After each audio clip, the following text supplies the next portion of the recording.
What about you? And in this one, we're going to look at PWM, pulse width modulation.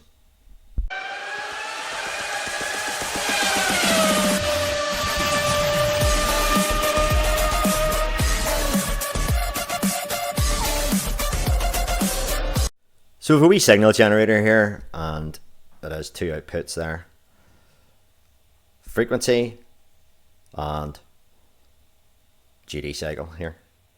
So if I up the frequency, and that's in kilohertz, and we can see it going on over there in the meter, and we can see there's more pulses going on the screen there. And we'll just scoot it up dead quick. Look, there's millions of pulses now. So we'll go back down again. So we can see, right, okay, and then that's 49% duty cycle, so duty cycle in percentage. So that's the percentage of, there's a 0, that's off, so there's no pulses there. So that's the percentage of on time with respect to off time. So, for example, if it's 50%, then it'll be equal. So half on, half off at 50%. Take it up to 80%. That's too much. 80% then. So we can see there's more on than there is off. So that pulse width, as it's known, is the width of the pulse with respect to the time. So that's frequency, duty cycle, and pulse width, and that's just the way that it's measured. But most PWM signals, well, all PWM signals have quite a high frequency. It's in kilohertz, and what we're going to talk about is why do we need such a magnitude of frequency. So you could say that PWM is a way of getting an analog signal, but from a digital source. So if you had an analog signal and you're trying to control the speed of something, say a speed of a DC motor, you could just vary the voltage. You could just bring the voltage up or bring the voltage down as you pleased. And you could do that with a variable resistor. But what you're doing is heating the resistor up, plus you're going to put more load onto the circuit. So that's a very inefficient way of doing it. So if we do it with a digital signal and we basically just turn it off, turn it on there, off there, on there, off there, and on there, then we get the same effect. So the components of PWM are the frequency, which is very important. The magnitude of the frequency is very important. So it's usually very high. It's in kilohertz. So thousands of hertz, which is 1,000 times a second. That's hertz. So, and then we'll have duty cycle, which is measured in a percentage. So if it's, as we saw before, if it's 50%, or it'll be half and half, half on, half off. And the width of that pulse then is the pulse width with respect to time. And that'll be in milliseconds or microseconds or whatever it is.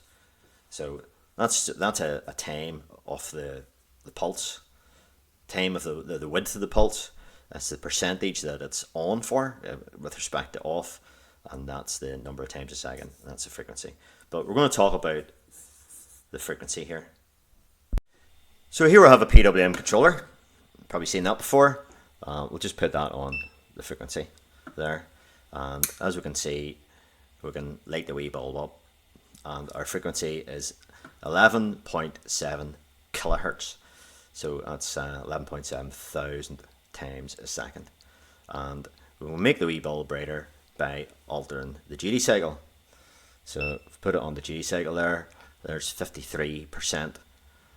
And 34, 23. So as we bring the duty cycle down, if we bring the on time down, and the off time is more, then the bulb is dimmer.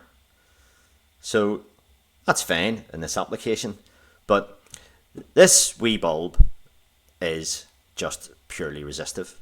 So that's all it is. So do you really need a frequency to light a bulb? Well, you can put straight 12 volts onto it and have no frequency whatsoever, and just put it full on and the bulb will be fully lit, and that's it. So for a purely resistive load, well, you don't really need any frequency at all unless you want to damn it down, but you can light a bulb with a very low frequency. So why do we have high frequencies then in PWM? So we want to control the speed of a motor, and this is a servo motor and throttle body, and if we increase the duty cycle, it'll open it and close it as we increase and decrease, and that's great. But it's this type of application here where you need a high frequency in thousands of hertz. Okay, for the most part we talk about a circuit having resistance. So R, and we use V equals IR. And that's fine, and that would be fine in our wee light bulb because it just purely has resistance. But other components, for example, a motor or anything with a winding in it, has resistance and an inductance, and there'll be capacitance as well. So that's R, L, and C. Inductance being L, C capacitance, and R's resistance.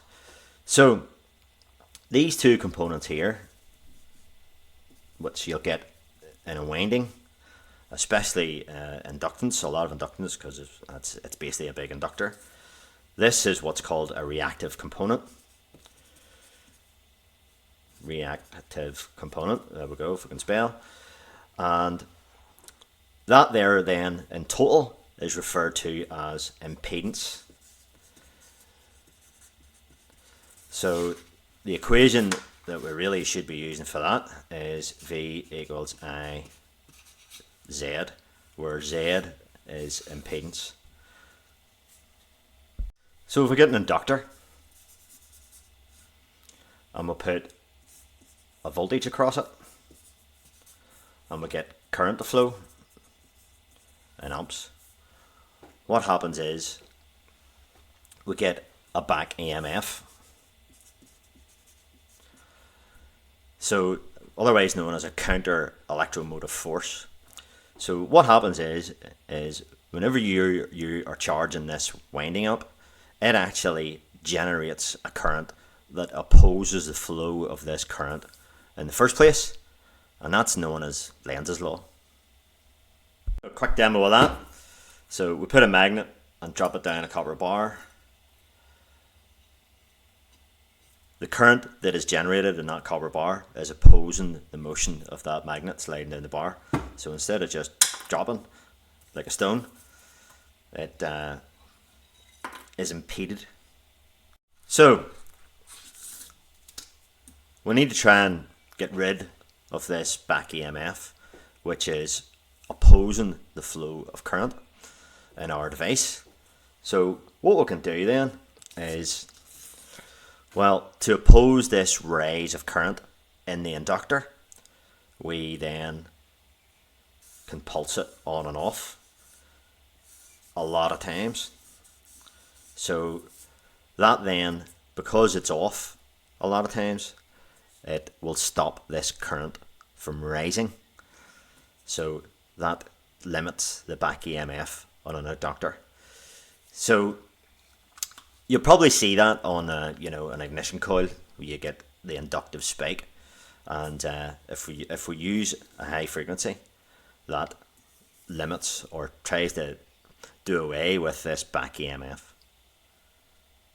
So back on their throttle body again. So that's all well and good, but it just doesn't end there. There's a wee bit more to it than that.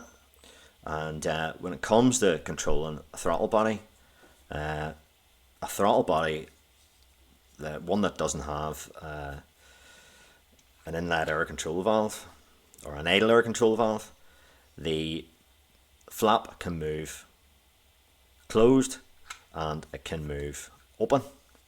So it can open and close. So at rest, it sits in a not in a midpoint position, but it sits slightly open. And what the ECU can do then is it can close this completely shut, and that's how it can calibrate or regulate a smooth idle. So to close the throttle body, the ECU can actually send a negative pulse, and then it can go send a positive pulse to open it.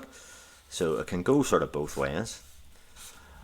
And what also is very common on throttle bodies is the duty cycle is measured on the off time. So it's actually measured whenever the voltage is at 0. So your percentage will be whenever it's at this low point, instead of what I was demonstrating at the high point. So that's a very simple sort of bench setup, but in reality, modern day throttles don't work like that at all. So what we'll have here is, this is known as a low duty cycle. So what you would get that whenever it's powered from an NPN transistor, where the duty cycle is measured at the 0. You can also get systems where there's it measures in what's called a high duty cycle. Now that's not indicative of the number. So you could have a low duty cycle and it'll go between 20% and maybe 80%, but that's still a low duty cycle, and it's low because it's measured at the low point. Now you can also get systems where it's measured at the high point, so it'll be the other way around. The other thing is generally speaking, the frequency. I'm running out of space here. The frequency is generally fixed, and as you saw there, it was 11.5 kilohertz. So the frequency will remain the same, and you just alter the duty cycle. So you alter the on time. But there are some systems where that frequency can change. So it can go from 2 kilohertz, and then it could jump to 10 kilohertz to do another function. But generally speaking, the frequency stays the same. So okay, I think that's it on pulse width modulation. I'll maybe do another video, and there's my voltmeter getting tired.